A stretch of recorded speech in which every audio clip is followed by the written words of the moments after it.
siswa? Hadir, Ibu. Oke, berarti yang gak masuk pada pagi hari ini ada satu orang ya anak-anak? Iya, Bu.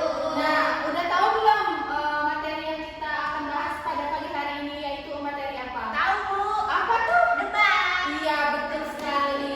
Berarti Devi minggu kemarin sudah memahami dan menyimak apa yang disampaikan. Iya, Bu. Prilly ini yang pintar, Bu. Nah, ada yang udah tahu belum debat itu apa? Debat itu bukannya yang adu argumen ya, Bu? Iya, betul. Ada yang tahu lagi tentang debat? Ada tim pro sama tim kontra, Bu. Iya, betul. Ada yang tahu nggak yang membedakan apa tim pro dan itu tim kontra? Kayak, Bu. Apa itu? Tim pro itu biasanya yang lebih mendukung dari topik debat tersebut. Betul sekali. Dari sebelah sana? Tim kontra itu yang menentang topik itu, Ibu. Iya, betul. Pintar-pintar sekali. Nah, di sini Ibu akan bahas sekilas tentang materi debat. Nah, pengertian debat sendiri, debat adalah kegiatan adu argumentasi antara dua pihak atau lebih secara teratur untuk membahas dan memutuskan suatu masalah. Seperti yang sudah teman-teman kalian jelaskan tadi, dalam debat itu terbagi menjadi dua pihak, pihak kontra dan pihak pro. Pihak pro yaitu pihak yang setuju terhadap topik yang akan dibahas tersebut. Nah, jika pihak kontra, pihak yang tidak setuju terhadap topik. Tujuan dari debat adalah menyampaikan pendapat disertai alasan yang meyakini berdasarkan fakta agar kita bisa mempertahankan posisi masing-masing. Selanjutnya yaitu Ibu akan membahas tujuan debat. Tujuan debat sendiri anak-anak yaitu terbagi menjadi 4. Yang pertama yaitu kita harus menyampaikan pendapat secara logis. Debat bertujuan untuk melatih peserta dalam mengemukakan pendapat atau pandangan secara runtun, rasional dan berdasarkan fakta. Debat sendiri adalah pendapat yang disampaikan tidak sekedar opini pribadi anak-anak, melainkan disusun dengan alasan yang masuk akal dan mudah dipahami oleh orang lain. Yang kedua yaitu adalah melatih berpikir kritis. Dalam debat ini peserta didik untuk menganalisis setiap informasi, membandingkan berbagai sudut pandang, serta menilai kebenaran dan relevansi argumen lawan. Yang ketiga yaitu anak-anak bisa lihat di papan tulis yaitu adalah menghargai perbedaan pendapat. Salah satu nilai ini utama dari debat adalah adanya keberagaman pendapat. Dan yang terakhir yaitu mencapai kesepakatan terhadap suatu isu.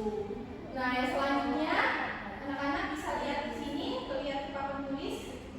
Di sini ada unsur-unsur debat. Ada yang mau tahu belum unsur-unsur debat terbagi menjadi berapa? Tidak, Bu. Tidak. Nah, di sini Ibu jelaskan unsur-unsur debat tersendiri dibagi menjadi 5. Yang pertama yaitu mosi. Mosi itu anak-anak topik atau penyertaan yang menjadi pokok perdebatan. Yang kedua yaitu adalah tim afirmasi atau sering disebut dengan tim pro. Tim afirmasi sendiri adalah kelompok yang mendukung mosi tersebut yang akan dibahas. Selanjutnya yaitu ada tim oposisi. Tim oposisi sendiri yang biasa kalian sebut tadi yaitu tim kontra. Tim oposisi adalah tim kelompok yang menolak mosi tersebut yang akan dibahas. Dan yang keempat yaitu kita dalam unsur-unsur debat sendiri kita membutuhkan moderator. Moderator adalah orang yang bertugas memimpin jalannya debat tersebut. Selanjutnya yaitu penilai atau juri. Penilai atau juri adalah pihak yang menilai kualitas dari debat tersebut. Sudah paham anak-anak? Sudah Nah, lagi tadi unsur-unsur debat terbagi menjadi berapa? 5. Yang pertama, Mosi. yang kedua, tim afirmasi. Yang ketiga, oposisi. Yang keempat, yang memimpin jalan diskusi, moderator. Dan yang terakhir, penilaian atau juri. Tepuk tangan. Nah, selanjutnya yaitu ada struktur tes debat. Struktur tes debat terbagi menjadi 4. Kan kemarin kita sudah bahas sekilas mengenai struktur tes debat terbagi menjadi 4. Ibu minta dari 4 poin ini dijelaskan oleh kalian yang seperti sudah Ibu jelaskan pada minggu lalu strukturnya secara sekilas. Kepada saudari Rita untuk mengenal isu. Baik, Ibu. Terima kasih Ibu atas kesempatannya. Di sini saya akan menjelaskan pengembangan isu itu adalah tahap awal debat untuk menjelaskan topik yang diperdebatkan agar semua pihak memahami pokok persoalan yang dibahas. Apakah benar, Bu? Ya, betul sekali. Tepuk tangan semua. Nah, dari struktur debat yang Ibu bahas, salah satunya sudah dijelaskan oleh saudari Ariel Tatum. Nah, masih ada 3 lagi anak-anak, yaitu penyampaian argumentasi, sanggahan, dan kesimpulan. Ibu meminta perwakilan dari Dewi Persik untuk menyampaikan penyampaian argumentasi itu apa sih sebenarnya? Jadi Bu, argumentasi itu, penyampaian argumentasi adalah proses mengemukakan pendapat atau sikap disertai alasan kuat, bukti atau data yang mendukung posisi tim pro atau tim kontra. Baik, terima kasih. Tepuk tangan semua. Yang ketiga yaitu sanggahan. Nah, dari sanggahan, struktur unsur debat itu memiliki poin sanggahan. Ada yang mau menjelaskan poin sanggahan itu apa? Ibu. Baik, Prilly, Bu, silakan.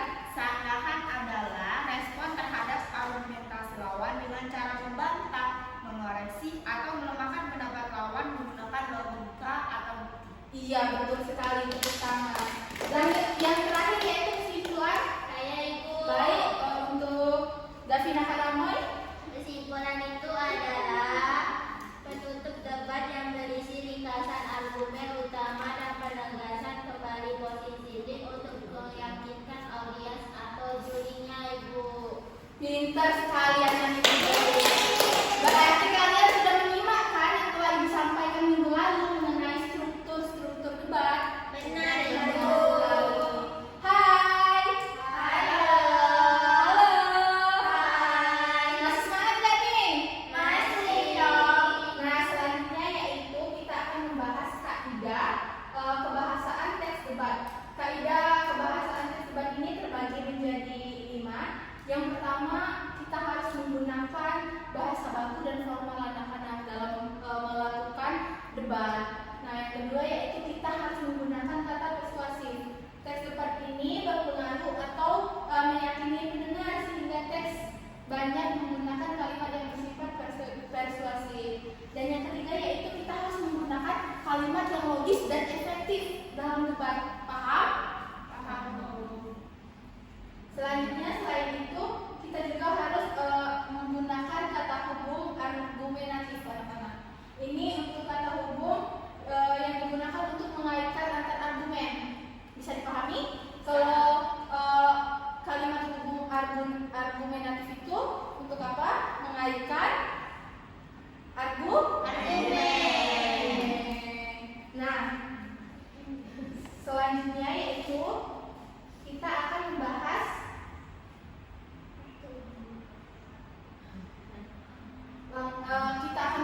dulu kalau kita melakukan debat itu apa sih langkah-langkah yang harus kita lakukan?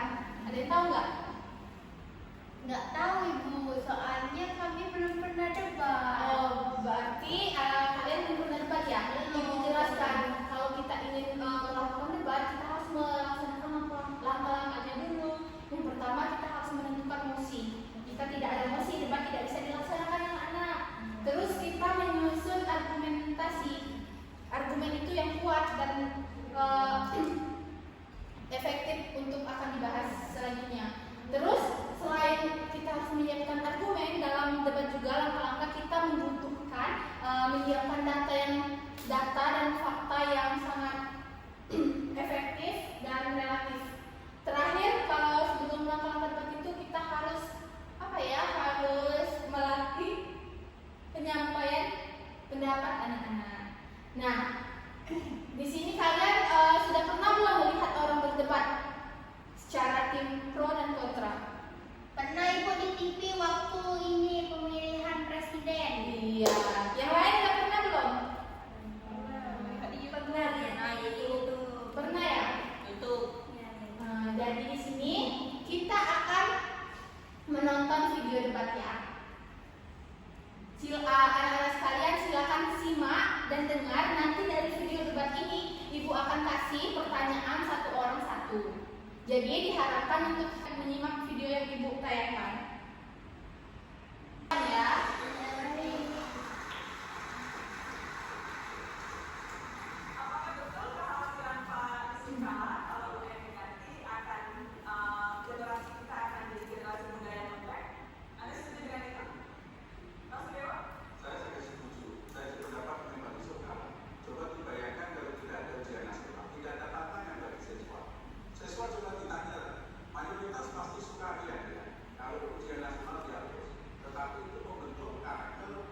Nah, anak-anak, selesai sudah penayangan video debat yang Ibu sampaikan tadi. Jadi dari video debat yang telah Ibu tayangkan, kalian sudah paham kan gimana cara dan langkah-langkah gimana itu debat, apa itu tim pro dan tim kontra, paham?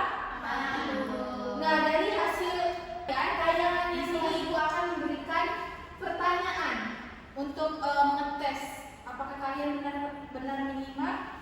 Ibu beri yang pertama kepada Ariel Tatum.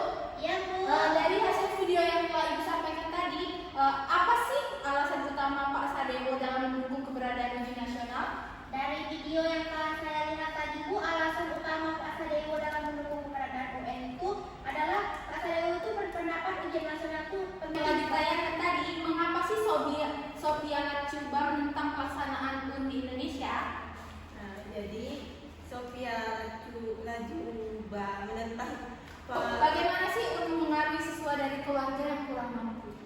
dari video Ibu Retnoida, UN malah memperlebar kesenjangan. Pertanyaannya, apa sih pendapat Pak Syaiful dalam debat tadi mengenai relevan? Nilai UN sudah tidak relevan karena pendidikan sekarang harus Prilly tadi menyimak Kak?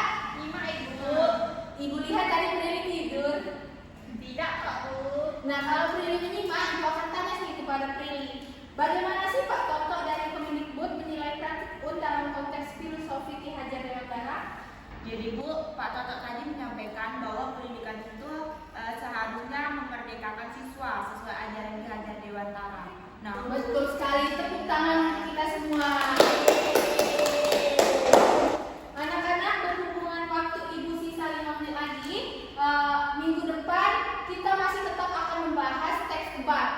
Tetapi Ibu ingin meminta kalian membagi beberapa kelompok, dua kelompok dari tim pro dan tim kontra akan mempraktikkan debat pada minggu depan.